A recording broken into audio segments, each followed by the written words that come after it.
Alors, Bezat Hashem, on va traiter d'un sujet très important. C'est un sujet d'éducation. On va se baser sur le Sefer d'un arabe qui s'appelle Rav Shlenger, qui est un très grand ami Chacham. Pour introduire le sujet que je voudrais s'appeler la dignité ou la considération pour l'enfant, nous allons, Bezat Hashem, introduire le fait que le kavod, c'est-à-dire l'honneur, c'est quelque chose de particulier. Il est marqué dans la Gemara, Kol Aboreach Mina Kavod, tout celui qui fuit le kavod, alors le kavod va le poursuivre. Bekol Arodef Achar Kavod, et tout celui qui poursuit le kavod, qui cherche les honneurs, Kavod Boreach Emeno. Le kavod, les honneurs, vont fuir cette personne-là. On voit, avant même de commencer, que l'important c'est pas qu'il n'y ait pas de kavod, mais l'important c'est de ne pas poursuivre le kavod. Celui qui fuit le kavod, on pourrait dire, bon, il fuit le kavod, et bon, Hachem, il n'a pas le kavod, parce que le kavod, c'est pas bien. On ne dit pas ça. On dit celui qui court derrière le kavod, le fuit. Et celui qui fuit le kavod va le poursuivre. Autrement dit, le kavod, c'est important. Seulement, le kavod, il revient de droit à celui qui le mérite. Qui est celui qui le mérite? Celui qui pense qu'il ne le mérite pas, ou en tout cas celui qui sait le fuir. Autrement dit, il existe une ékouda, un point très particulier dans le kavod, qui fait qu'à la fois le kavod, il ne le faut pas, en tout cas il ne faut pas le chercher, mais attention, celui qui ne va pas le chercher, il a pour lui le kavod légitime et nécessaire. D'ailleurs, on le sait bien, et le Mesilat Yesharim, le Ramchal, nous explique que la plupart des motivations de l'homme tournent autour de ce qui s'appelle le kavod. Il peut y avoir différentes formes de kavod. On peut avoir du kavod pour ceux que l'on s'exprime, on peut avoir du kavod pour ceux que l'on peut posséder, on peut avoir du kavod pour ceux que l'on peut paraître, être intérieurement. On peut avoir différents types de kavod. Mais le kavod, c'est un moteur extraordinaire qui permet, parce qu'on court derrière quelque chose, de mettre en œuvre tous les stratagèmes et tous les moyens pour arriver à ce que l'on veut. D'ailleurs, nos maîtres nous disent dans le Pirkei Avot, dans la Maxime des Pères, que 3 choses font sortir l'homme de la réalité, Motsim et Adam min ha'olam, et un d'entre eux, c'est le kavod, c'est le fait de poursuivre les honneurs. Plus que ça, et c'est terrible de le constater, il arrive parfois que dans des sociétés, ou plus proches de nous dans des communautés, dans des synagogues, tout va bien. C'était vraiment extraordinaire. Pitom, mais soudainement, il y a un problème. À cause de quoi? À cause d'un problème de kavod. Alors bien entendu, ça peut être des problèmes de fierté, ça peut être des problèmes d'honneur, ça peut être des problèmes de se mettre en avant. Et puis, il y en a parfois qui veulent absolument être élus, parce que, vous comprenez, s'il fait des choses comme ça discrètement, c'est pas la même chose. Il faut qu'il ait en même temps le titre, en même temps ceci, en même temps cela. Alors, nous, ce qu'on veut dire ici, c'est qu'avant toute chose, le kavod, c'est pas quelque chose de négatif. Le kavod, quand il revient de droit à celui qui le mérite, sans qu'il le poursuive, alors c'est quelque chose de nécessaire, le kavod. Seulement, pour suivre le kavod, le réclamer, c'est quelque chose qui fondamentalement est le contraire du kavod. Je n'ai pas l'habitude de demander, est-ce que je peux juste... non, les questions, on va dire après, je voulais juste moi poser une question. Si je peux demander un verre d'eau, parce que comme ça, je peux parler plus facilement. Deux mots, c'est bien. Merci beaucoup. Alors, il y a quelque chose qui est très important. Les Chachamim nous disent que le kavod, qu'est-ce que c'est kavod? Eh bien, vous savez que kavod, la racine du mot kavod, c'est le mot kaved. Kaved, ça veut dire lourd. Quelle est la caractéristique de quelque chose de lourd? Quelque chose de lourd, nos sages nous disent, quelque chose de lourd, c'est quelque chose qui est difficile à transporter, qui est difficile à déplacer d'un endroit à l'autre. C'est la caractéristique de ce qui est lourd. Quelque chose de kaved, c'est quelque chose qui va réclamer beaucoup de moyens, et parfois, malgré les moyens, on aura beaucoup de mal. Des fois, ça sera totalement impossible de le déplacer. D'ailleurs, ce n'est pas par hasard que les hommes qui sont des anashim mechoubadim, des hommes honorables, ce sont des gens qui ne se déplacent pas. Jusqu'à ce qu'ils viennent à une simha, celui-là, il va falloir se lever de bonheur, parce que c'est un dam hashouf, c'est un homme important. Et quand il vient, eh bien, c'est un homme qui est lourd, qui pèse de son honneur. Quand il se déplace pour une simha, c'est une preuve de grand kavod. Le kavod, il est chez les hommes qui, entre guillemets, sont lourds à déplacer. On a du mal à les faire passer d'un endroit à l'autre. Qu'est-ce que cela révèle? Eh bien, tout simplement, Quand quelqu'un y va d'un endroit à l'autre, comme ça facilement, qui s'envole, un peu comme une feuille d'automne qu'on emporte facilement, eh bien, cela révèle qu'il n'a pas de place, il n'a pas sa place fixe. Quelqu'un qui est kaved, quelqu'un qui est lourd, un objet lourd, vous savez, on ne le déplace pas tout le temps. Donc on lui trouve une place, on dit attendez messieurs, attendez avant de le poser, on lui choisit une belle place, on dit regardez, mettez-le bien là, parce que bon, a priori on ne va plus le bouger, on a besoin de costauds comme vous, mettez-le là et c'est fini, on nettoie bien l'endroit, et c'est fini. Presque à jamais, avant de déménager ou du fameux ménage de Pâques, on ne va plus bouger parce que c'est quelque chose de tellement lourd qu'on ne bouge plus. Le kavod, le kaved, ce qui est l'honneur et ce qui fait le poids de quelque chose, va lui fixer une place particulière. Alors vous allez me dire, mais quel rapport avec l'éducation? Est-ce Hachem? Je suis obligé d'introduire par cela ce qui va nous permettre de mieux entendre ce que le Rav va nous proposer donc dans son Sefer.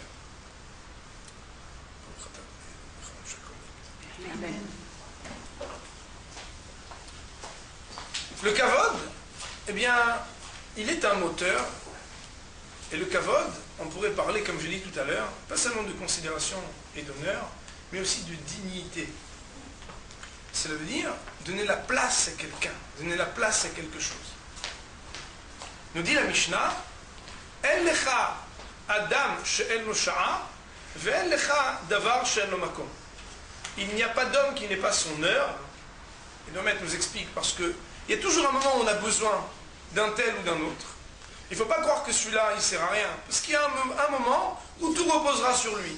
Et il n'y a pas d'objet réel qui n'ait pas sa place, qui n'est pas son lieu, qui n'est pas le moyen qu'on lui donne aussi un espace pour vivre. Bien entendu, l'enfant, en particulier, on va voir que c'est fondamental de lui donner son kavod. Et là, B'ez Hashem, on entre dans le sujet. Il est marqué dans le Rambam, dans les lois de l'étude de la Torah, il Ilchot Talmud Torah. Donc là-bas on étudie, et puis vous savez, même si on veut étudier, il y a des lois pour savoir comment on étudie. Tout est compliqué, ou en tout cas, tout est codifié. On ne fait pas ce qu'on veut, et même si on veut aller à un shiur, on veut aller à un cours, il faut savoir, quand on étudie ou quand on enseigne, on ne peut pas prendre la parole ou s'asseoir sur un banc de yeshiva sans savoir qu'il y a des règles aussi comment on étudie. Tout le monde sait qu'on doit du kavod pour ses maîtres, n'est-ce pas? C'est pas chou, ça va de soi. Seulement le Rambam nous dit que Shem Shatalmidim Chavim Ichvod Harav, de la même manière que les élèves doivent donner de l'honneur à leur maître, car Harav Tzarich Lechabed et Talmida ou les Karvan. De la même manière, vous entendez, de la même manière, le maître a l'obligation d'honorer ses élèves et de les rapprocher de lui. Autrement dit, il existe une relation qui est double entre d'un côté ce que l'élève doit comme honneur à son maître, et il le lui doit bien tout simplement parce que nos hachamim nous disent, eh bien lui, il lui fait hériter, et de Ralamazé, de Ralamaba. Il lui donne la possibilité de faire des mitzvot dans ce monde-ci, et il lui donne la possibilité d'avoir même dans le monde futur des mérites, ce qui va parfois donner la primauté, la priorité au kavod qu'on doit à ses rabbanim, plus encore qu'au kavod qu'on peut devoir à nos parents. Ça c'est bien sûr un autre sujet. En tout cas, ça c'est le Aleph Bet de toutes les écoles juives. À l'époque, moi quand j'étais ici, élève, il y a longtemps, quand le Rav entrait, on se levait, je suppose que c'était encore le cas, et c'était comme ça, le kavod du Rav. Par contre, on n'a jamais vu que quand un élève arrive en retard, le Rav se lève pour faire kavod à l'élève. Alors bien sûr, à la Khalemassé, la loi n'est pas tranchée que le maître, que le Rav doive se lever pour son élève. D'ailleurs, ce serait peut-être le contraire de ce qu'on demande. Il n'en reste pas moins qu'il existe un kavod dû de la part des maîtres pour leurs élèves. Et ça, c'est quelque chose qui nous interpelle. D'abord, ça nous interpelle parce qu'on veut savoir où est-ce que c'est marqué. Quand une loi est mentionnée, codifiée dans le Rambam, on veut savoir. Le Rambam, il n'invente pas. Le Rambam, il puise dans le commentaire de nos maîtres, ou bien déjà dans la Torah écrite, des références qui viennent pour nous enseigner, pour nous dicter une conduite. Alors, il y a plusieurs références qui sont citées, et je vais vous les énumérer. Tout d'abord, lorsque Moshe Rabbeinu dut organiser la bataille contre Amalek, contre les Amalécites, il est marqué qu'il s'adressa à Yoshua, son élève, et il lui dit « Behar lanu anashim » choisis pour nous, anashim, ça veut dire des hommes, et ici ça veut dire des hommes qui sont vaillants et méritants, parce qu'il fallait pour faire les combats, des hommes qui avaient des mérites, qui avaient des srouillottes. C'est comme ça qu'on pouvait gagner les guerres. Alors nos maîtres vont dire, c'est bizarre, au lieu de dire « choisis pour moi des hommes vaillants », il lui dit « Behar lanu » choisis-nous quelques hommes qui pourront aller combattre. De là, nos maîtres vont dire qu'il lui a donné du kavod. C'est comme si quelqu'un de très important va et puis c'est lui qui paye, l'autre est à côté, l'autre n'a pas les moyens, il lui dit « Allez, vas-y, choisis, qu'est-ce que tu penses qu'on achète ?» Comme si on achète ensemble, mais c'est pour toi, qu'est-ce que tu me fais, soi-disant? Non, non, non, non, non, j'aimerais que tu choisisses pour nous tel et tel objet, telle et telle personne, telle et telle chose. Mais ça, je veux nous dire que mon cher Rabbeinu a utilisé un langage où il montrait à Yoshua que tous les deux, on est au même niveau. Tous les deux, nous sommes associés à quelque chose.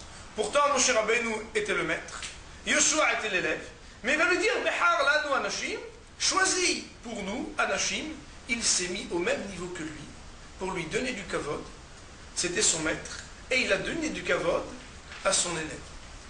Premier exemple, première source, première référence. La deuxième référence qui est citée, c'est que nous voyons à propos d'Abraham Avinu, et nous avons déjà eu, je crois, l'occasion de citer ce verset une fois ensemble, il est marqué que lorsque Abraham et Yitzhak s'avançaient pour ce fameux épisode de la ligature d'Yitzhak, Akedat Yitzhak, il est marqué que Vayilechu shenehem yahdav, et ils allèrent tous deux ensemble. Alors, le très beau commentaire de nos maîtres là-dessus, c'est de nous dire que au moment où Abraham savait qu'il allait amener son fils sur le Misbéach, il avait une certaine disposition de cœur et d'esprit qui était la même que Yitzhak, qui pensait qu'on allait amener une bête. Autrement dit, ici, le dévouement, l'abnégation totale d'Abraham Avinu, qui prenait son fils, qu'il aimait, avec qui il était complice, pour l'amener sur le Misbéach. Et puis si on regardait ce qui se passait à l'intérieur, il était avec la même sérénité, sinon la même joie, que son fils qui pensait qu'on allait juste faire des sacrifices pour Akadosh Baruch. Ce qui est le plus étonnant, c'est que ces versets-là sont répétés encore, ensuite. Et Rachid de nous dire que quelques versets plus loin, quand on dit « Vayilechu shenehem yahdav », les deux avancèrent ensemble, c'était après que Yitzhak questionne son père. Et lui disent « Mais papa, aya c'est l'ola ». Il est où l'agneau? Je cherche, on a le kit du parfait corbaneur, mais j'ai un problème, il manque quelque chose. Et là, il est marqué dans les versets, Elohim yirelo aseh le'ola béni. Rachid de nous dire, ça veut dire quoi? Dieu va voir pour lui quel va être le korban, le sacrifice qui va totalement être consumé. Rachid nous dit, Elohim yirelo aseh, Hachem il trouvera pour lui un agneau. Et sous-entendu, l'Aola béni. S'il ne trouve pas, ce sera mon propre fils. De là, Yitzhak a compris que maintenant, bien certainement, c'est lui qui va être sur le Misbéach. Et pourtant, le verset se termine en disant les deux avancèrent ensemble. Rachid nous dire que même après avoir su qu'il allait être lui-même approché sur le Misbéach, Yitzhak, qui est le Hamoud Avoda, le pilier du service de Dieu, était capable de savoir qu'on allait le mettre sur le Misbéach, a brûlé, et pourtant, eh bien, il avançait avec le même cœur qu'avant, avec le même enthousiasme que son père. Alors bien sûr, c'est un niveau spirituel tellement haut, et puis c'est le symbole de ce que chacun d'entre nous, nous devons être capables de prendre ce que l'on est, et de le consacrer au service de Dieu. On a des qualités et des défauts, et pourtant on est capable de se mettre tout entier, pas seulement avec ses qualités pour faire les mises à début faciles, mais même quand on a certains défauts, de les prendre et de les mettre sur le misbéach. Cela veut dire quoi? Cela veut dire d'être capable de trouver dans la Avodat Hashem, dans les mitzvot, dans le service de Dieu, l'occasion d'améliorer, de positiver, d'utiliser même nos défauts pour faire quelque chose de positif. En tout cas, on voit que là-bas, les versets nous disent Vayilechu shenehem yahdav, les deux sont équivalents, les deux sont les mêmes, et Akadosh Baruch Hu, donc Dieu, lorsqu'il s'exprime et que la Torah nous dit Vayilechu shenehem yahdav, elle met au même niveau Abraham Avinu, le père, le Rav, et Yitzhak Avinu, le fils, l'élève de son père. Donc nous voyons encore une fois qu'il y a une sorte de kavod qui vient donner l'équivalence, qui vient mettre sur le même niveau deux personnalités qui a priori sont le père maître et le fils élève. Ensuite, eh bien, il y a un autre épisode dans la Torah où il est mentionné que Yaakov s'adresse à ses frères. Vayomer, Yaakov le-Ehav, l'Iktu Avanim. Il leur demande de rassembler, de cueillir Avanim, des pierres. Et là-bas, Rachid de nous dire, mais on ne parle pas ici de ses frères.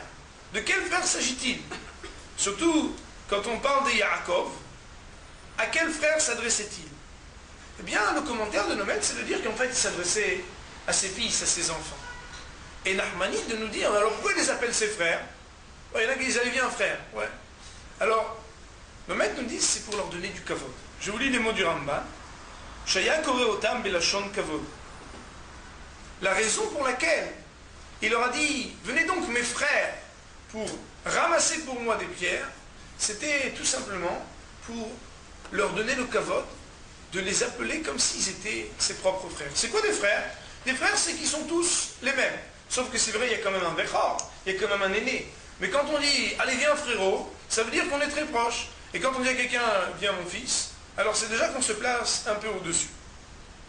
Alors,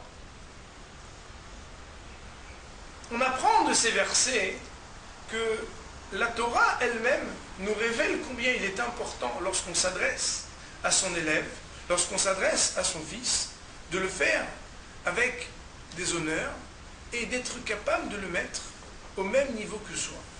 Bien entendu, ça soulève une question. Mais on n'est pas au même niveau. Voilà que la Torah, elle demande au fils de respecter son père. Et il va marquer dans la Torah qu'aved et bincha ved vitecha. Il va marquer qu'on doit honorer nos enfants. Alors bien entendu, en particulier pour les mères juives, on n'a pas besoin de le dire, parce que même sans qu'on le dise, déjà, mon fils, viens ici. Je ne vais pas vous le dire en arabe. Mais en tout cas, même sans le dire, eh bien, cela va sans dire. Cependant, il ne reste pas moins que la Torah vient nous donner des règles. Elle nous dit qu'un enfant, il doit avoir mora et kavod, la crainte et les honneurs pour ses parents, et on ne donne pas les mêmes prescriptions, et les mêmes règles de la part de la relation parent-enfant. Pourtant, eh bien, il est marqué ici, très clairement, que l'on doit donner du kavod, et que l'on doit rendre équivalent, égal, l'enfant aux parents. Comment comprendre? Eh bien, tout simplement, l'idée principale qu'on va essayer de développer, c'est d'arriver à entendre qu'il existe une association, une choutafout entre l'enfant et le parent. Et quand on est choutaf, eh bien, vous savez, les associés, on fait très attention comment on leur parle. Parce qu'ils ont des parts, parce qu'on est associé, en l'occurrence ici, pour la vie, et qu'on aimerait bien que ça se passe bien. Alors, il faut faire bien attention. On ne lui parle pas, on ne fait pas trop de familiarité, on lui donne sa place, et puis on aimerait bien qu'il soit motivé, donc on fait bien attention. Alors on va essayer ensemble de voir, de comprendre pourquoi l'enfant, il est l'associé des parents. A priori, c'est les parents qui décident, c'est les parents qui organisent, c'est les parents qui dirigent tout, et puis l'enfant, on essaye un petit peu de le modeler comme ça. Nous sommes les patrons. L'enfant, c'est cette patte, on le met dans le patron, et puis on est là, hop, on donne une forme, on dirige les choses. Où est-ce qu'il y a ici une shoot-foot? Où est-ce qu'il y a ici une association? Alors, nous allons parler de deux sujets, qui sont, on va dire, deux sous-sujets, pour bien développer cette idée. C'est ce qu'on va appeler le imoun et le kavod. Le imoun, c'est le crédit, et le kavod, c'est l'honneur. Et il faut partir de la base suivante.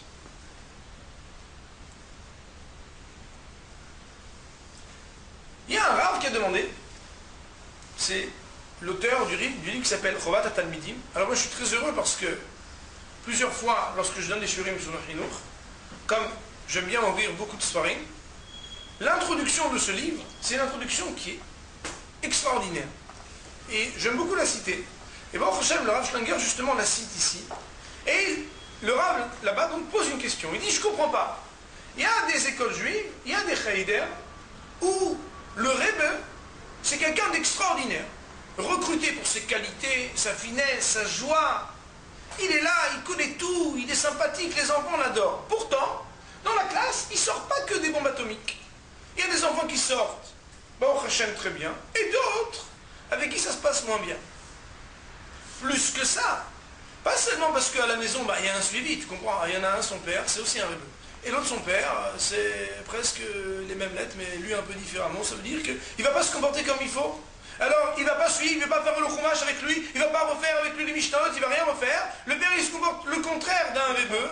Comment tu veux que ce soit possible que les deux enfants, tu les compares? Mais plus encore que ça. Le Rav nous dit, mais même dans la salle de classe, elle-même, aux heures de cours, il y a une différence énorme entre deux élèves. Pourtant, c'est le même rebeu. Bien sûr, la première réponse, c'est que quand il s'agit de deux enfants, ça ne peut pas coller de la même manière. L'éducation, ça n'est pas seulement transmettre un savoir, mais comme on l'a déjà dit, c'est transmettre aussi des valeurs. Ces valeurs-là, elles demandent un échange. Mais plus encore, nous dit le Rav. Le Rav nous dit, vous savez, si j'arrive à être associé avec tel ou tel élève, tant que je ne suis pas associé avec une association très très très intime avec chacun d'entre eux, on ne pourra pas réussir. Le meilleur des éducateurs ne pourra pas réussir dans l'éducation s'il ne se fait pas le complice et l'associé de celui qu'il veut éduquer. Et même que ça, on le voit dans la vie. Parce que comme une relation, quelle qu'elle soit, n'est pas basée sur une certaine mesure de confiance à la base, alors on ne peut rien faire, rien construire du tout. Dès les premiers mots, dès les premiers regards, dès les premiers échanges, il y avait déjà une ambiance un peu bluff comme ça, des brouillards entre lui et moi, et puis on s'est regardé, on s'est dit quelques mots. Je savais déjà que de mon côté et du sien, il y avait déjà des malices, des petites choses qui faisaient que...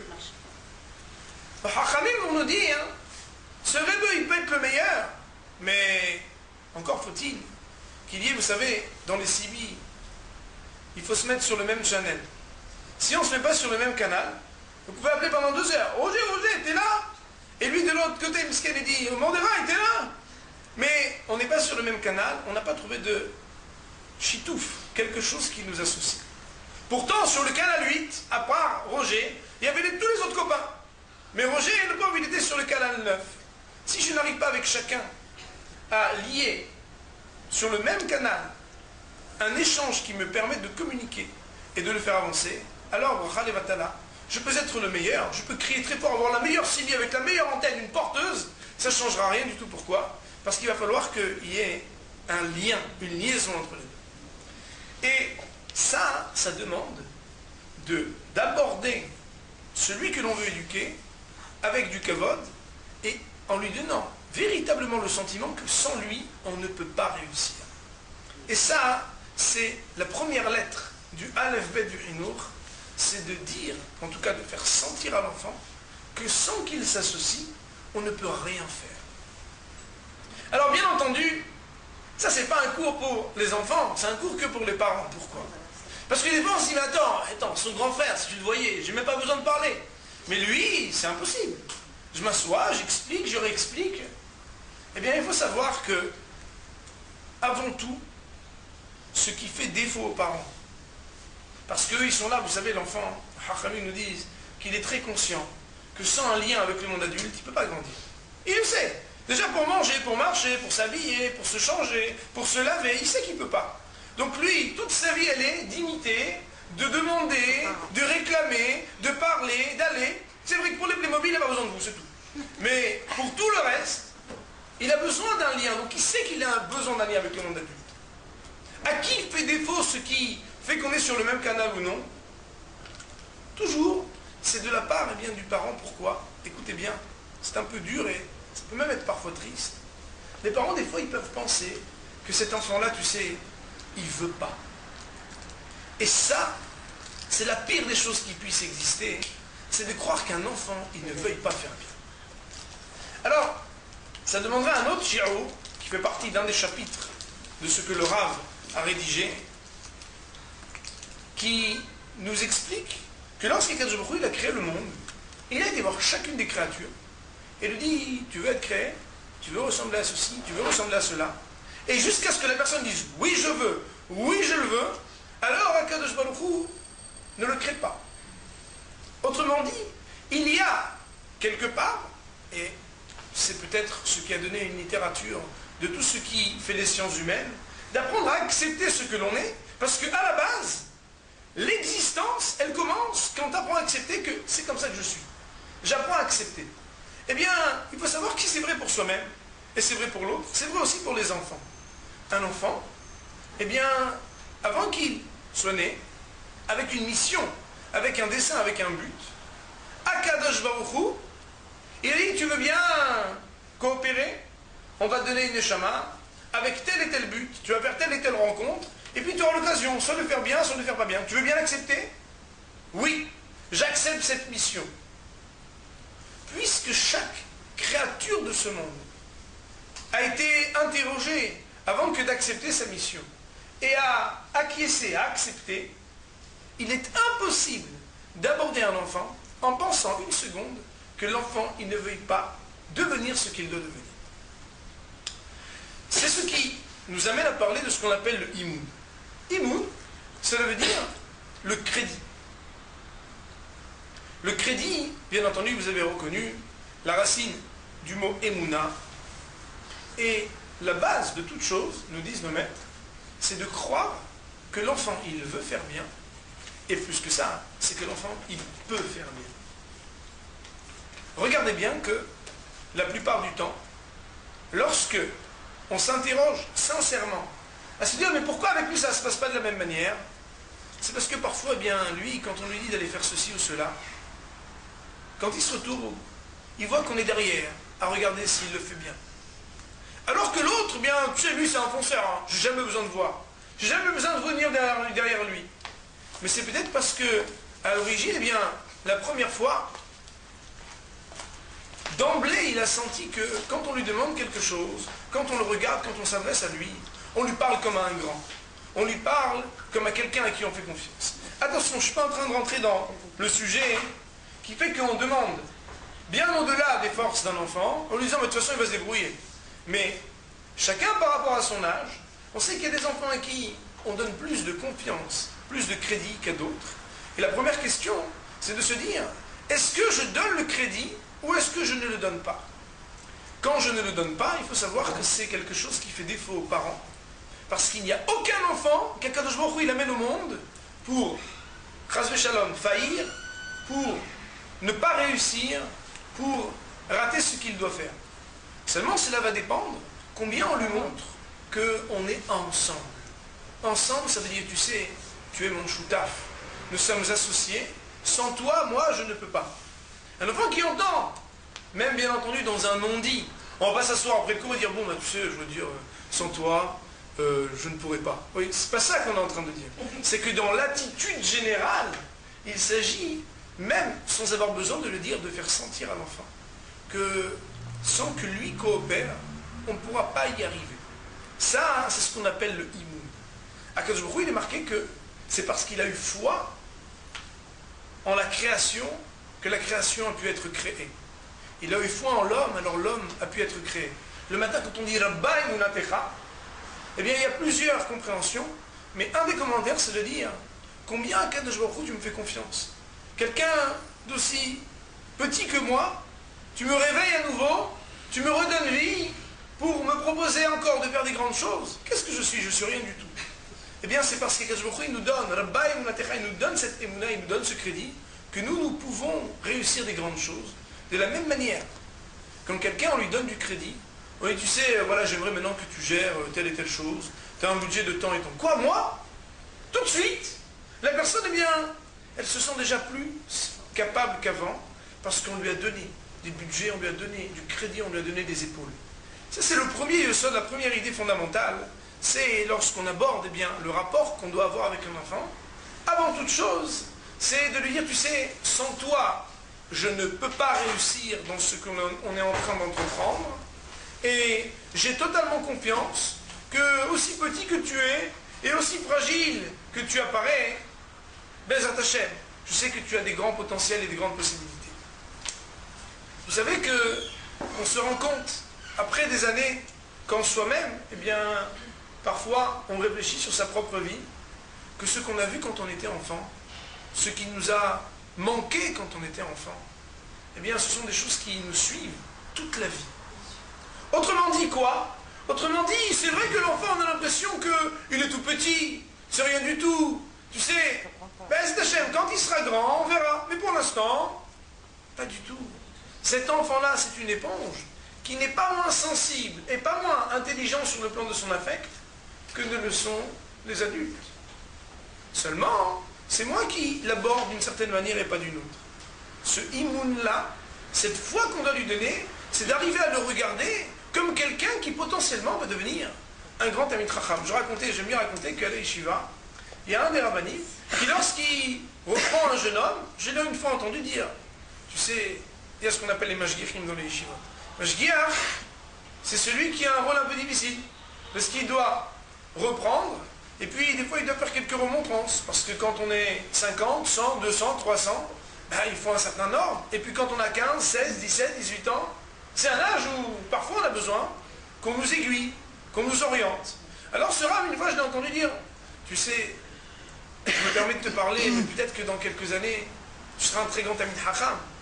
Alors je te demande de m'excuser, d'ores et déjà, mais je suis obligé de te dire telle et telle et telle chose. Je trouvais ça magnifique, pourquoi? Parce que ce rave, il était capable de voir ce jeune homme, qui était pour l'instant adolescent, dans une perspective où, dans quelques années, Talmid Chacham, faire attention à comment je lui parlais. Il va venir, et puis, quand il va comme ça, il me dira, mais on se connaît. Vous vous rappelez une fois comment... Un enfant, il faut le regarder avec imoun. Imoun, cela veut dire essayer de comprendre que ce petit enfant, il a des kélim, et que le crédit que je dois lui donner, c'est le crédit qui lui est nécessaire pour dévoiler et développer des potentialités qui vont l'amener Bezrat Hashem très haut.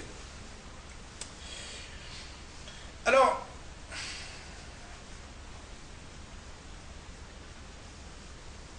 comme on l'a dit tout à l'heure, le kavod c'est quoi?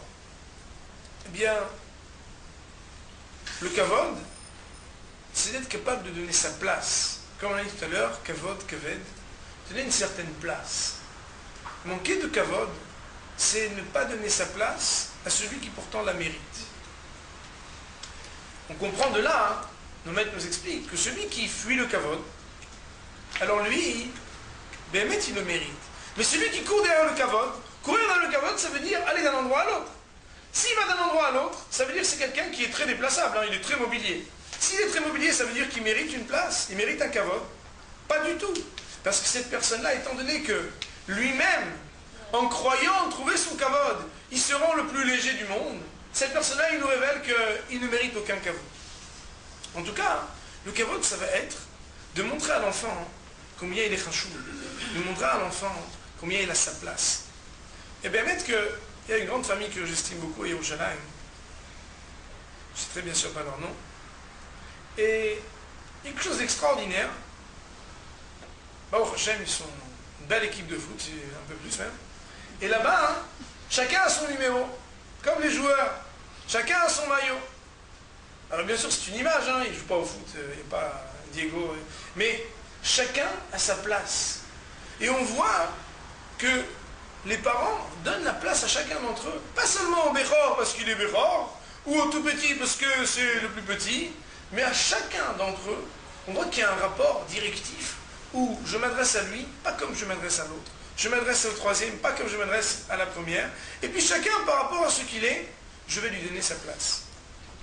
Et bien, que peut-être un jour, on en parlera, et bon, dans les shiurim, peut-être pour ceux qui sont écoutés sur le site ou en CD, une fois on a parlé des différences entre les enfants, et la place par exemple des seconds, qui est très problématique, puisqu'ils sont ni les premiers, ni les derniers quand il y en a déjà 3 ou plus, et qui fait que parfois, bien, on appelle ça l'enfant sandwich. Les rabbinim, ils appellent ça sandwich en hébreu, en Eretz Israël.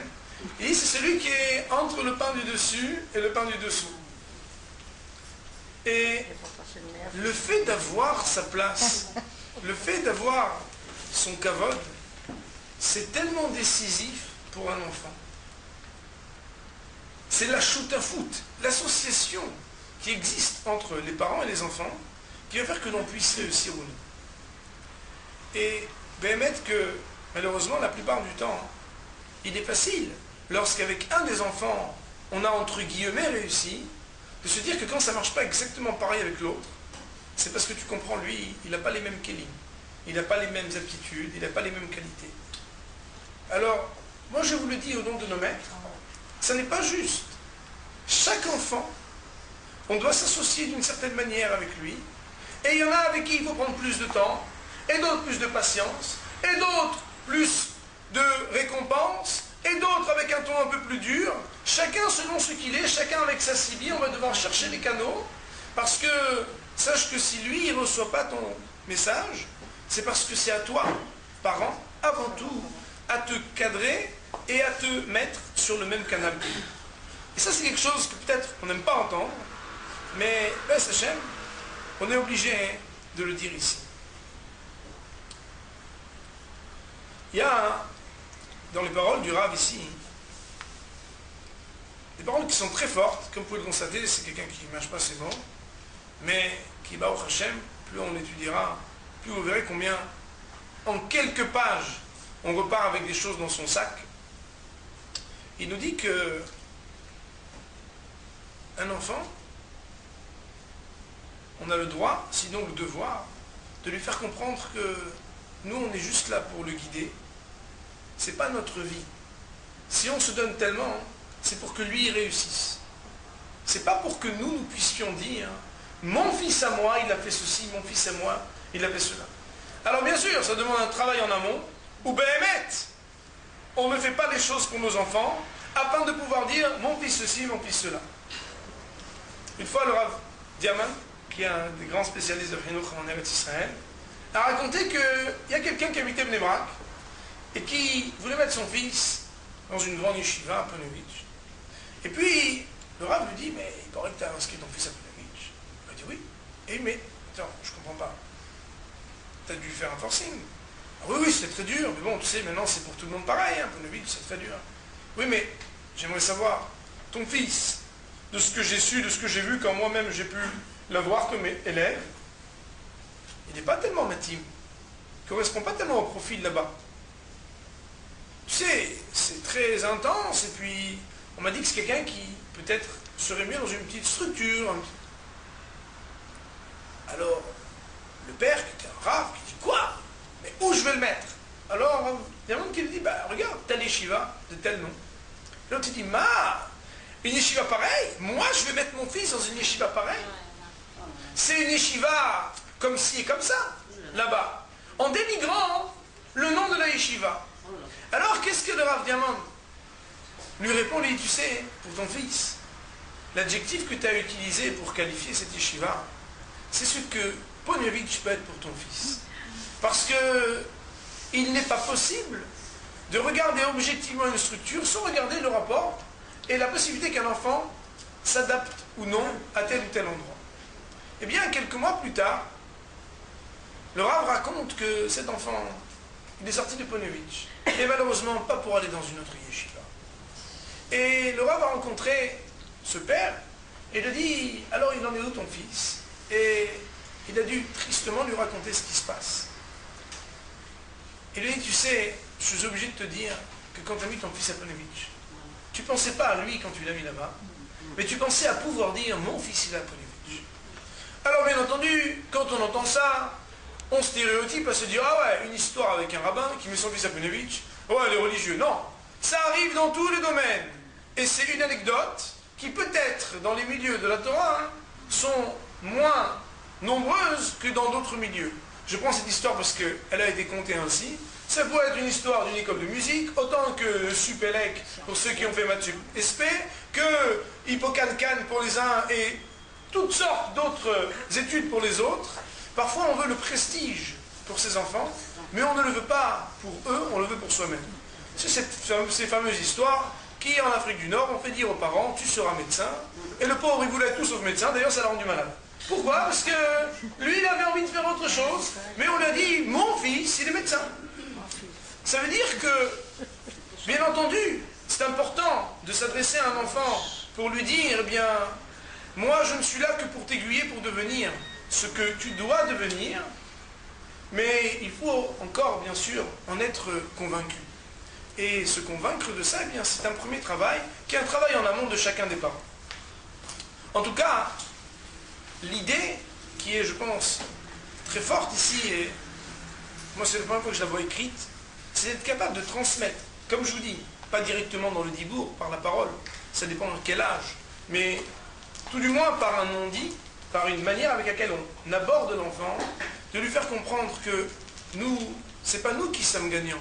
On sera très heureux d'avoir un enfant Baruch Hashem qu'on a su épauler et qui Baruch Hashem arrive à grandir comme il faut. Mais faire comprendre à l'enfant que c'est pour lui qu'il se bat. Et le Rav prend une image que j'ai trouvée extraordinaire. Il dit, vous savez, quand on va voir un Rav avec une tâche, quand une âme veut savoir eh bien, si c'est Dame Tamé ou Dame Tahor, alors le mari va et puis il regarde. Le Rav donc lui dit, est-ce que c'est permis ou interdit? On appelle un Rav, lui dit, voilà, j'ai une cuillère qui est tombée dans une casserole, je veux savoir est-ce que c'est permis ou interdit. Le Rav va répondre oui ou non. Il ne va pas porter de jugement, il ne va pas transformer que la cuillère devienne cachère. Il ne va pas transformer que ce sang qui a été vu soit un sang permis ou interdit. Il va juste révéler ce qui permet à la personne de connaître la volonté d'Akadosh Baruch Hu. Bien, le Rav nous dit c'est exactement la même chose. Le rôle des parents, ce n'est pas d'imposer, ce n'est pas de créer des tensions, mais exclusivement de dire voilà ce qu'Akadosh Baruch Hu il me demande de te dire. Je dois t'aiguiller. Il faut savoir que ici c'est la gauche, ici c'est la droite, ici c'est permis, ici c'est interdit. Ce que tu es en train de faire, c'est pas le Hémet. Ce que tu fais là, d'après la Torah, il ne faut pas. Et lorsque, vous savez, il y a des pilotes qui, lorsque ça commence à devenir un peu brumeux, ils ont des gens qui leur disent, tu vois, à 1 kilomètre devant, il va y avoir tel et tel problème. À 1 kilomètre sur la droite, tu as là-bas un autre avion, il faut faire attention. Est-il possible une seconde que cette personne ne l'écoute pas? Bien sûr que non, c'est sûr qu'il va l'écouter. Pourquoi? Parce qu'il est conscient qu'il a besoin de lui, et il est conscient que cette personne n'est là que pour l'aider. Alors peut-être, on en a déjà parlé quand on a parlé de la réprimande, la juste réprimande. Bien sûr, il faut savoir émettre les réserves pour que l'enfant puisse véritablement sentir qu'on est là pour l'aider. Et bien mettre que les plus grands problèmes qu'on a, c'est le problème de communication. On a l'impression quand on lui parle, il ne m'écoute plus, c'est fini. Pourquoi? Pour 2 raisons. Premièrement, parce qu'on ne lui donne pas le imoun, c'est-à-dire le crédit. Vous savez, quelqu'un à qui on ne fait pas confiance, quand on lui parle, et qui sent qu'on ne lui fait pas confiance, il n'y a rien de pire. Il ne peut pas vous écouter. Parce qu'il sait que même quand tu lui dis, oui, tu vas voir, ça va aller, ça... Mais même toi, tu n'y crois pas. Tu crois que je ne le vois pas dans tes yeux. Seulement, il ne vous le dit pas comme ça. Qu'est-ce qu'il fait? Quand vous lui parlez, ben, il vous tourne la tête, ou bien, ça c'est dans le meilleur des cas, des fois il va vous dire des choses atroces. Pourquoi? Parce qu'il sent que pour lui, ben, de toute façon, vous ne réussirez pas. Eh bien, combien c'est difficile pour un enfant de penser que lorsqu'il a 7, 8 ans, 3, 4 ans, 10, 12 ans, 15, 20 ans, à l'âge où le béton est encore mou et on peut encore bâtir des choses extraordinaires, il entend quelqu'un qui lui dit, sans lui dire, vas-y, hein, tu vas réussir. Ouais, vas-y, tu vas réussir. Il n'y a pas une différence quand on dit, vas-y, t'es le meilleur. J'ai raconté il n'y a pas très longtemps que je jouais au baby-foot quand j'étais en vacances, avec des jeunes qui étudiaient. Genre, si vous étudiez avec moi, après on fait baby-foot, ping-pong, pas de problème. On prend le temps, ça les amusait, ils étudiaient, et puis après on faisait une partie. Puis là-bas, il y a un papa qui est venu jouer, et puis là-bas, il avait des supporters. Il y avait ses enfants qui disaient, vas-y papa, t'es le meilleur, vas-y papa, t'es le meilleur. Et Béhémet qui mettait plus de buts que les autres. Je lui ai dit, c'est bizarre. Après, je me suis dit, mais c'est pas shoot. C'est trivial. Pourquoi les gens ils vendent tellement dans les tribunes, tellement de place, et puis il y en a qui font là, oh, à quoi ça sert? Parce que des fois, il y a après le match, un des joueurs qui va dire, vous savez, j'étais un peu crevé, j'arrivais pas, mais quand j'ai vu là-bas les supporters, je me suis dit, il faut que j'y aille, et c'est comme ça que j'ai tiré, et ma vache, j'ai mis le but. Qu'est-ce qu'on veut dire par là? C'est que quand quelqu'un il sent qu'on est derrière lui, qu'on croit en lui, qu'on attend de lui, qu'on l'encourage, qu'on lui donne le crédit, ça c'est la chose qui donne le plus de facteurs de réussite. Et bien mettre que c'est quelque chose qui est, mamash, mita de pshita, on peut le voir partout. Ce ne sont pas les gens les plus brillants qui réussissent. Ce sont les gens qui croient en ce qu'ils font. Et on l'a déjà cité une fois, Yosef, qui est celui qui a le plus réussi de tous. Il était roi juif en Chutz Haaretz, alors qu'on a voulu le tuer, et qu'on l'a mis en prison. Comment c'est possible? Eh bien, lui, quand on dit qu'il était Matzliach, on ne dit pas qu'il réussissait lorsqu'il est devenu vice-roi d'Égypte. On dit qu'il réussissait lorsqu'il était en prison ou lorsqu'il avait été vendu. Pourquoi? Parce que lui, eh bien, il avait des rêves, il avait des révélations, il avait des projets qui étaient des projets d'Hachem, et tout le monde voulait lui dire, mais non, toi tu vaux rien.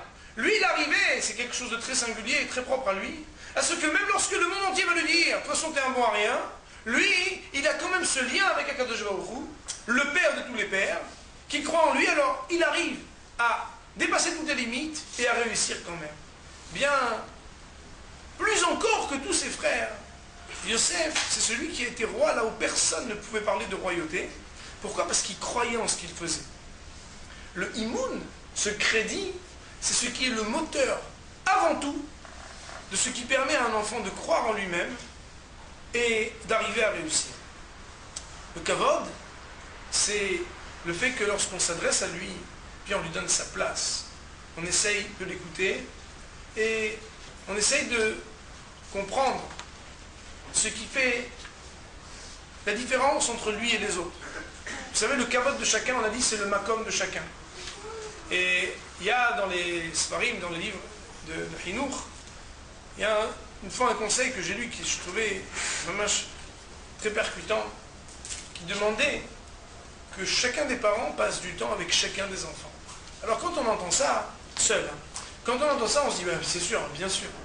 Et pourtant, eh bien, on a parfois, dans des grandes familles, du mal à ce que chacun des parents passe régulièrement du temps seul avec chacun des enfants. Et pourtant, eh bien, le kavod, s'il est donner la place à chacun, de lui donner une place, lui donner un certain poids, c'est quelque part lui montrer que quand je m'adresse à lui, je suis capable de m'adresser à lui selon ce qu'il est, et de ne pas m'adresser à quelqu'un d'autre en même temps. Être capable de prendre le temps pour chacun, c'est quelque chose qui fait partie de ce kavod. Le kavod, c'est donc de s'adresser, et bien vous pouvez en faire l'expérience. Moi j'ai pu le voir, soit personnellement, soit par des conseils que j'ai pu appliquer de nos maîtres, de voir que lorsque chacun, il est seul, pendant un moment avec chacun des enfants, il y a un lien où l'enfant, il se sent complice. Il sent qu'on fait des choses avec lui qu'on ne fait pas avec les autres. C'est pas que chacun son tour, on fait la même chose. Non, on prend quelque chose que lui kiffe, on le fait avec lui. On prend quelque chose que l'autre, il apprécie, on le fait avec l'autre. Chacun a sa place, chacun a un certain kavod. Et ça, c'est quelque chose qui fait que, vous savez, quand on se sent le complice de quelqu'un, eh bien, même lorsqu'il dit des choses un peu désagréables, on supporte.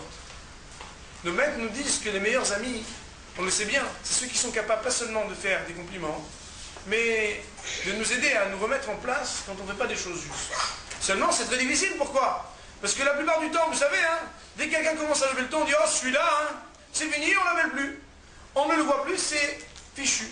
Seulement, quand c'est un vrai ami, et qui nous a montré que pour passer des bons moments, pour partager les meilleures choses, il est présent et c'est moi qui le choisis, alors, même lorsque parfois il lève un peu le ton, qui me dit là, je trouve que tu te comportes mal, on est capable de l'écouter, on est capable de recevoir. Pourquoi? Parce que cette personne-là, il nous a montré qu'il n'est pas là seulement pour nous faire des remontrances, pour nous reprendre. Ce n'est pas une relation dans la pression, dans le lachat, mais au contraire, une relation où il m'a démontré qu'il veut que je grandisse, qu'il veut que je me réalise, qu'il veut que je fasse de grandes choses. Et d'émettre qu'un enfant, il y a une histoire qui a été racontée une fois, un enfant qui était très mauvais dans une matière, et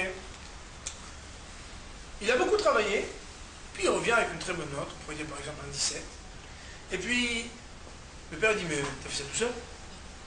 Et l'enfant, le pauvre, ça fait des jours et des jours qu'il attendait, qu'il s'est fatigué, mais parce qu'on n'a même pas été capable de lui donner le crédit de ce que objectivement il a réussi à faire, pardon.